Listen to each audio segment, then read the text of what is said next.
శ్రీమౌద్గల్య శ్రీవత్ససగోత్రజాతౌ శ్రీ అప్పలార్య రత్నమార్య తనూభవౌ ద్వౌ శ్రీమచ్చటారి చరణాంబుజ జంచరీకౌ శ్రీరంగరామానుజ దేశికౌ స్తుమ మద్రక్షణైకదీక్ష శ్రీవైదేహీ రామభద్రయో పదద్వయి ప్రవచనే వాచస్పత్యం ప్రయచ్చతు నీలాతుంగస్తనగిరితటీ సుప్తముద్బోధ్య కృష్ణం పారాధ్యం స్వం శృతిశతశిరసిద్ధం అధ్యాపయంతీం స్వోచ్చిష్టాయాం సజనిగళితం యా బలాత్కృత్య భుంక్తే గోదా తస్యై నమిదమిదం భూయేవాస్తు భూయః.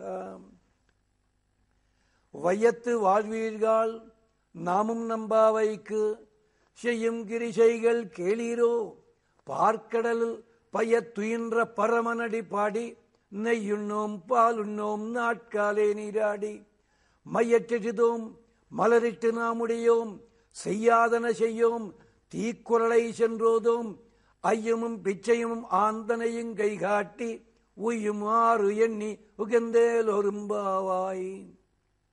భగవద్బంధులరా, ఈ రెండవ పాశురంలో ఆండాళ్ళమ్మ వారు మొదట పరస్వరూపాన్ని చెప్పారు గనక ఈ పాశురంలో వ్యూహస్వరూపాన్ని చెప్తున్నారు. మొదటి పాశురంలో కాలాన్ని పొగిడిన తరువాత ఇక్కడ వ్రతానుష్ఠానానికి యోగ్యత ఏమిటో జ్ఞాపకం చేస్తున్నారు. వైయత్ వాజ్వీర్గాల్ నామం నంబావైక్ చెయ్యం గిరిశైగల్ కేళీరో. కంగారు పడకండి మీరెవళ్ళు కూడా. భూమండలంలో ఉండి సుఖపడుతున్న వాళ్ళు మీరందరూ కూడా సుఖపడుతున్న ప్రజలారా. వైయత్ వాజ్వీర్గాల్, నిజంగా భూమండలంలో సుఖం ఉందా అంటే సుఖం ఉంది. ఎప్పుడు భగవన్నామ స్మరణలోనే ఉన్నప్పుడు భూమండలం అంతా సుఖము ఎక్కడా లేదు. ఎంచేతంటే వైకుంఠానికి వెళ్ళిందాకా ఉండి మాట్లాడడానికి అవకాశం ఉండదు. సదా పశ్యంతి సూరయః. ఇక్కడ భగవంతుణ్ణి రకరకాల రూపాల్లో చూస్తూ ఆస్వాదిస్తూ పక్క వాళ్ళతోటి మాట్లాడుకోవచ్చు. అలాంటి సుఖం ఇక్కడుంది. వయత్ వాజ్వీర్గాల్ నామం నంబావైక్. మనమంతా కూడా ఈ వ్రతానికి నంబావైక్ శయ్యం గిరిశైగల్ కేళీరో. మనము చెయ్యవలసిన క్రియలున్నాయి, కొన్ని పనులు వినండి. కేళీరో అంటున్నారు. ఒక్కళ్ళు కూడా తప్పిపోవడానికి వీల్లేదు, అందరూ వినాలి. అంటే ఏవో వ్రతానుష్ఠానం అంటే కష్టంగా ఉంటుంది అన్నీ చేయడం అనుకుంటారా? లేదు, చాలా తేలిక పద్ధతి ఉంది. అంచేత శయ్యం గిరిశైగల్ కేళీరో, శయ్యం గిరిశైగల్ కేళీరో అని చెప్తున్నారు. ఎందుకు చెప్తున్నారు ఈ మాట? వరుసగా చెప్పుకుంటూ వస్తున్నారు. ఏమేమిటవి? వ్రతానుష్ఠానం అనగానే అంతా కంగారు పడి ఏం కష్టాలు ఉంటాయో ఏముంటాయో, ఏం అనుష్ఠానం కోసం ఏం చేయాల్సి ఉంటుందో, ఏ వస్తువులు సమకూర్చుకోవాలో, ఏ ప్రసాదాలు తయారు చేయాలో ఆరగింపు కోసం ఇదంతా అనుకుంటారా?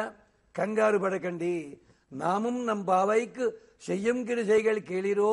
మొట్టమొదటిది ఏమిటో తెలుసునా? పార్కడల్ పయ్యత్తుయిన్ర పరమనడిపాడి. పాల కడలిలో శయనించి ఉన్న పరమాత్మ పాదములని గానం చెయ్యండి. పాలకడల్లో శయనించి ఉన్నాడు మన కోసమని చెప్పి, యోగ నిద్రలో ఉన్నాడు పరమాత్మ, మన కోసమని ఉన్నాడు. ఆయన సర్వాంగీణమైన సౌందర్యాన్ని మనం ఎల్లాగా చూడలేము.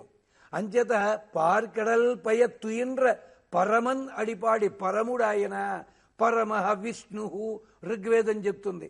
ఆయన్ని మించిన దైవము ఇంకెవళ్ళు లేరు. అందరు దేవతలకి ఆయనే మూలకందము. అంచేత పరమన్ అడిపాడి. సప్రేమ భీతి కమలాకర పల్లవాభ్యాం సంవాహనేపి సపదిక్లమమానదానవు అంటారు ప్రతివాది భయంకరం అన్నం స్వామి వారు. అలాంటి లేత చిగురుటాకుల వంటి పాదములవి. ఆ పరమపదనాథుని పాదములని పాడి మనం పట్టుకోవలసిన అవసరం కూడా లేదు. హృదయంలో పెట్టుకుని పరమనడి పాడి నెయ్యున్నోం పాలున్నోం నాట్కాలే నీరాడి. భగవంతుణ్ణి గుణగానం చేద్దాం. ఆ తర్వాత ఏం చేయాలి? నెయ్యున్నోం పాలున్నోం. నేతిని తీసుకోవద్దు, పాలని తీసుకోవద్దు. మరి ఉన్నోం అంటున్నారు ఏమిటండి? నేతిని తినము, పాలని తినమంటున్నారు. ఇదెక్కడ న్యాయము? వేదంలో ఉన్న రహస్యాన్ని ఆయుర్వేదం చెప్తుంది. ఘన పదార్థాలని తాగాలిట, ద్రవ పదార్థాలని తినాలి అంది. ఎంచేత ద్రవ పదార్థం ఒక్కసారిగా నోటిలో వేసుకుని మింగలేం కదా. భాగములుగా చేసుకుంటాం. అందుకని నెయ్యున్నోం పాలున్నోం అంటున్నారు. అంతేకాదు నేతిని పాలని తినమని ఎండల్లో గోపికల అమాయకత్వం కూడా బయటపడుతోంది. నెయ్యున్నోం పాలున్నోం ఎంచేత భోగ్య వస్తువులు మేము వదిలిపెడతామని అర్థం. పరమనడిపాడి నెయ్యున్నోం పాలున్నోం నాట్కాలే నీరాడి, తెల్లవారుజామునే స్నానం చెయ్యాలి. ఎందుకని? ఇంద్రో వృత్రమహన్, ఆ ఇంద్రుడు వృత్రాసుడిని చంపినప్పుడు అతని శరీరంలో ఉండే పవిత్రమైన భాగమంతా ప్రవహించే నీటిలో కలిసింది. అంతేకాదు అంగిరస స్వర్గలోకం జంత అప్సు దీక్షాం తపసి ప్రావేశయన్ తీర్థే స్నాతి తీర్థమేవ సమానానాం భవతి. ప్రవహించే నీటిలో స్నానం చేసినట్టయితే మనకింత క్షేమం కలుగుతుంది. అందుకని నాట్కాలే నీరాడి, స్నానం చేయగానే అలంకారాల మయ్యట్టెటిదోం, కళ్ళకి కాటుక ధరించము. దీనికి కూడా వేదంలో ఆఖ్యాయిక ఉన్నది.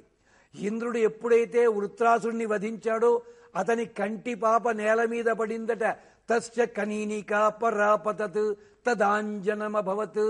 అంచేత కంటికి కాటుక దిద్దుకున్నట్టయితే మగవాళ్లకి శత్రుబాధ ఉండదని, ఆడవాళ్లకి 3 రకాల రోగములు కంటి ద్వారా వస్తాయి గనక తొలగుతాయని, పుట్టింటి వాళ్ళకి క్షేమమని చెప్తుంది వేదం. అలాంటిది మేము కంటికి కాటుక ధరించము.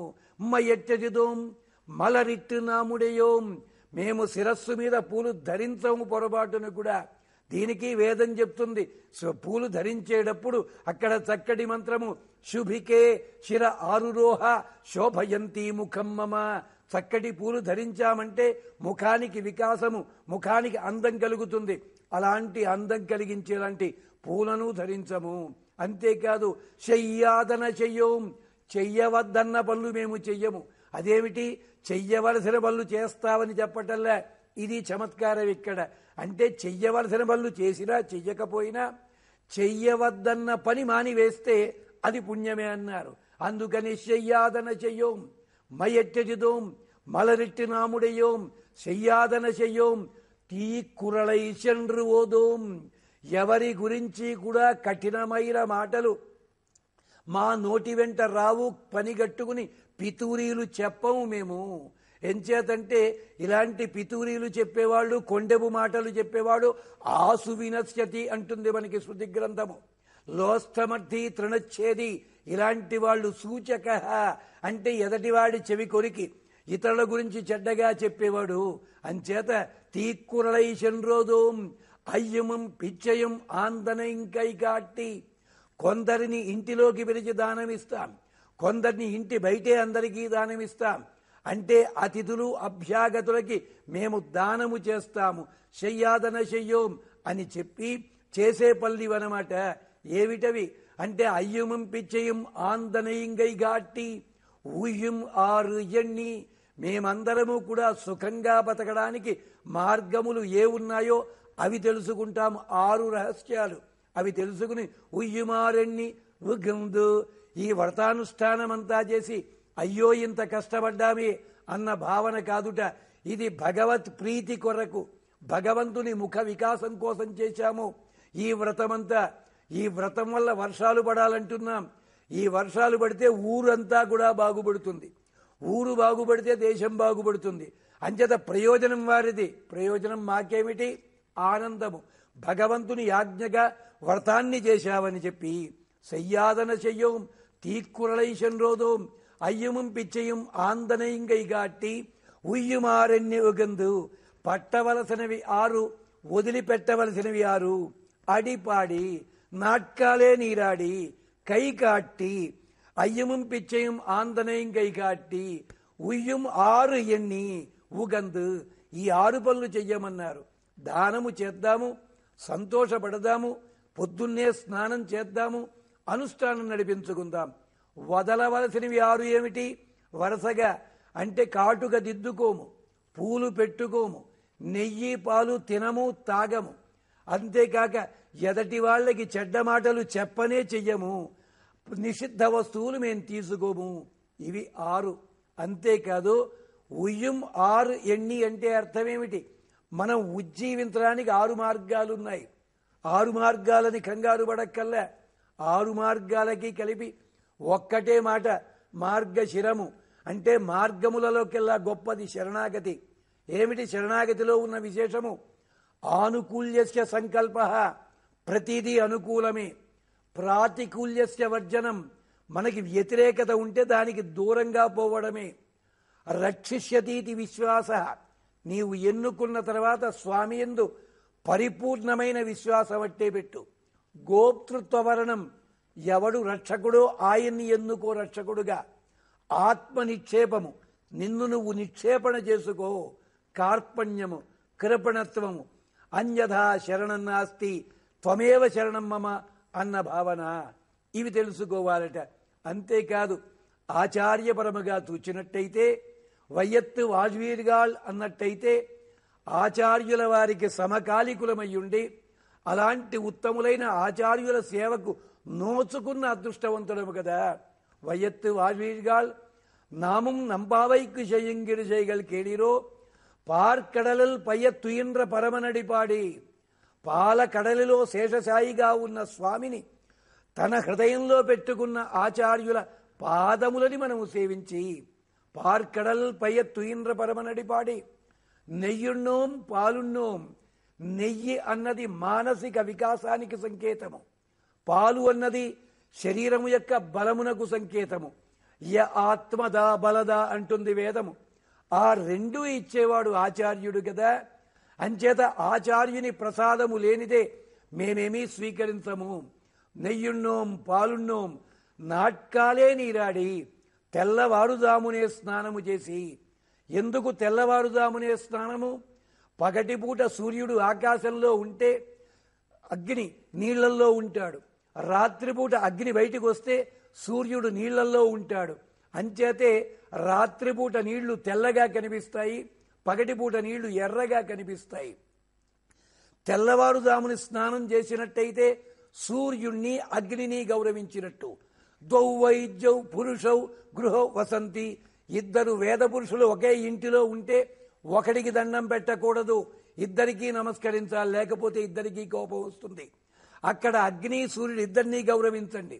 ఇద్దరు ఇద్దరు ఇద్దరని చెప్తున్నా హనుమంతుడు చెప్తున్నప్పటికీ సుగ్రీవుడు రాముడికే దండం పెట్టాడు, రాముడికే శరణాగతి చేశాడు, రామచంద్రస్వామినే కూర్చోబెట్టాడు, లక్ష్మణస్వామిని కూర్చోబెట్టలేదు. అది తప్పు. అందుకని సుగ్రీవుడు శిక్ష అనుభవించాడే. అంచేత ఆచార్య, మేము కూడా మిమ్మల్ని అలాగే సేవిస్తాము. అంచేత నెయ్యున్నోం పాలున్నోం నాట్కాలే నీరాడి. మయ్యట్టెసిదోం, మేము కళ్ళకి కాటుక దిద్దుకోము. కళ్ళకి కాటుక అంటే శాస్త్రము.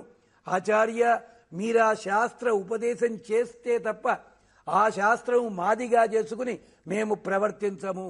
మయ్యట్టెసిదోం మలరిట్టు నాముడియోం. మలర్ అంటే పుష్పములు. ఏమిటి పుష్పములు? వేదమే స్త్రీమూర్తి అయినట్టయితే ఆ వేదమునకు సిగ అంటే కేశభాషమంతా ఉపనిషత్తులైతే ఆ కేశభాషములో ఉండే పుష్పములు ఉపనిషత్తుల్లో ఉండే బ్రహ్మ విద్యలైతే ఆ వాటి పరిమళం అంటే బ్రహ్మ విద్యల వల్ల కలిగిన ఫలితం అన్నమాట. అంచేత అవి కూడా మేము ధరించము, మీ ఆజ్ఞ లేనిదే. అంచేత మలరిట్టి నాముడయో శయ్యాదన శయ్యోం. ఎంచేత ఏతత్ర బ్రాహ్మణ సమ్మరిషిణ, పెద్దలు చెప్పిన విధానంలో మేముంటాం. పెద్దలు చెయ్యవలదు అని చెప్పినవి, పెద్దలు చెయ్యవద్దు అని చెప్పిన వాటిని నిషేధాజ్ఞలని మేము తూచా తప్పకుండా పాటిస్తాము. శయ్యాదన శయ్యోం తీక్కురలై శన్రోదోం అయ్యమం పిచ్చయం ఆందనం కైకాట్టి. కొందరు ఆచార్యులు మా ప్రార్థన చేత మా దగ్గరకు వస్తారు, వారికి సేవించుకుంటాము. మేము వెళ్ళి శరణాగతులమయ్యి ఆ స్వామిని అంటే అతిథి అభ్యాగతులని బ్రహ్మచారులని ఇతరులతో పాటు ఆచార్యులలో ఏ రూపంలో ఉన్న ఆచార్యులనైనా మేము ప్రేమగా సేవిస్తాము. అయ్యమం పిచ్చయం ఆందనం కైగాట్టి ఉయ్యం ఆరు ఎన్ని. భగవంతుణ్ణి చేరుకోవడానికి తేలిక మార్గమైన ఆచార్య సమాశ్రయణము. ఎంచేత ఆచార్యుల వారిని సేవించినట్టయితే ఆచార్యుణ్ణి భగవంతుణ్ణి సేవించినట్టవుతుంది. అది మేము చేస్తాము అంటూ ఆండాళ్ళమ్మవారు ఈ పాశురంలో కర్తవ్యము అకర్తవ్యముల గురించి చాలా అందంగా మనకు అందించారు. మరిన్ని విశేషాల కోసం మరో పాశురానికి ఎదురు చూద్దాం. అంతవరకు స్వస్తి. ఆండాళ్ దివ్య తిరువిడుగడే